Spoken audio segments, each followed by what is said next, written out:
ভাবি কই? ভাবি তো কামে গেছে। একটা থাপ্পড় মারে একদম গালের 32টা ফেলা যায়।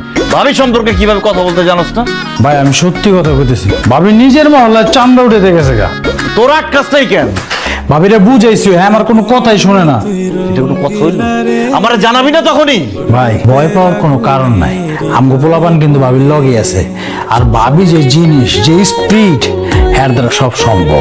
ইনোসেন্ট মায়ের মধ্যে তুই স্পিডের কি পাইলি? হ্যাঁ আমার লগে কি চাচা, চান্দা নিয়ে এত অনীহা করলে চলবো? চান্দা দিতে হবে না? আর আমি কয় টাকা বাকি? ভাবি হয়তো চান্দা দেওয়ার ভয়ে 6 মাস ধরে পলাই বেড়াইতেছে। হয়তো ভাই হারিকেন দিয়ে করতেছে, আজকে পাইছি ওর। আপনাকে আমি এখন থেকে সবকিছুর দায়িত্ব নিচ্ছি। আপনাদের রাজীব ভাইয়ার কোনো কিছু দেখবে না, সব কালেকশন আমি করব। চাটা মনে থাকো তো? আরে কি করতেছো তুমি? এইসব মাথা খারাপ হয়ে গেছে তোমার? চাটা তুলতেছি, মাথা খারাপ আর কি আছে? কিন্তু কিচ্ছু করতে হবে না তোমার। আসো বৌমা, তোমার সাথে কথা ছিল।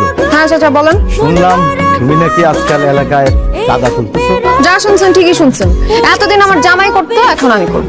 অবশ্য দেখতে দেখতে অভ্যাস হয়ে যাবে, আপনি এত টেনশন নিয়েন না। এই সাবধানে কথা বলো। তুমি জানো তুমি কার সামনে দাঁড়িয়ে কথা বলতেছো? উনি সম্পর্কে আমার চাচা হয়। তো চাচারে তো চাচাই বলছি, কি চাচা বলছি না? এতদিন আপনার ভাতিজা চাঁদা তুলতো, আপনার কোনো সমস্যা ছিল না। এখন আমি তুলতেছি, খুব প্রবলেম হয়ে গেছে না? কেন, ও ছেলে দেখে? খারাপ কাজ যেই করুক না কেন সেটা খারাপই।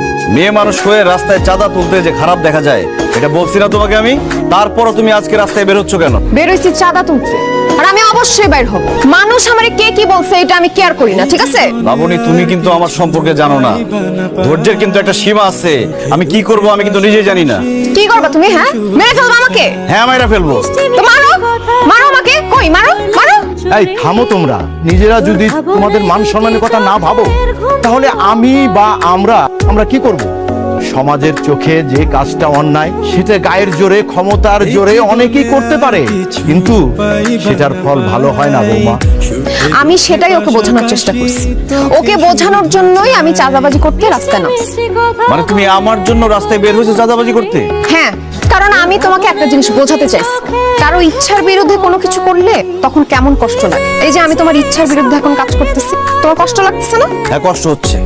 নিজের বউ চাঁদাবাজ, এটা বলতে আমার মান সম্মানে লাগছে। এইবার ভেবে দেখো, তুমি যখন আমাকে তুলে নিয়ে জোর করে বিয়ে করছো তখন আমার কেমন লাগছে। আর সেজন্যই এই অমানুষটার মধ্যে মনুষ্যত্ববোধ জাগানোর জন্য আমি এই কাজটা করছি। আমি জানি আমি যে কাজ করছি সেটা ঠিক না, ভুল, কিন্তু এছাড়া তো আমার কোনো উপায় ছিল না। মানুষ যখন কোনো ঘোরের মধ্যে থাকে তখন ঠিক বেঠিকের ফারাকটা ভুলে যায়। আপনি ঠিকই বলছেন চাচা। ক্ষমতা আর টাকার লোভে আমি সত্যি অমানুষ